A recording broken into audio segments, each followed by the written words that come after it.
mass saturation Yeah. that is out there, and that's one of the things that I don't think people quite realize on that younger end of the spectrum.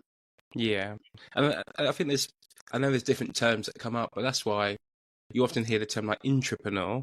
So, like, entrepreneurial characteristics, but in organizations, Hmm. if you have that flair and you have that kind of spirit to kind of create and whatever it is to solve a problem, at the end of the day, I think that's what most entrepreneurs do.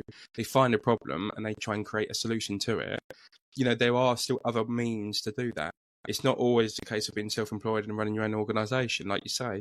Um, so I think it'll be interesting. I think with all things, there's like a pendulum effect.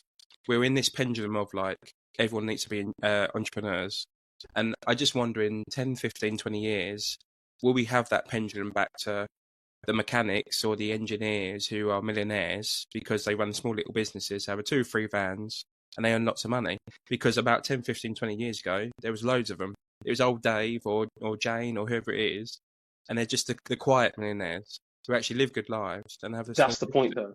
That's the point. It is the quiet one. It's like there's this Yeah, myth that you can't be rich or wealthy in a 9 to 5, and I'm like, yeah, what about the actors? Because they're all employed. The footballers are all employed. All of yeah, them are employed. yeah, I know plenty of people who are in 9 to 5 jobs, especially in financial services, my industry, yeah, wealthy, yeah, and they're in 9 to 5 jobs. So the honest answer is I don't know what this is going to look like in 10, 15 years time. I really, really mm, don't. I think the mm, workplace definitely will change, but what it's going to change or morph into, I don't know. Um, yeah, it will be interesting to see what happens, especially with AI and automation and all this kind of stuff coming down the track.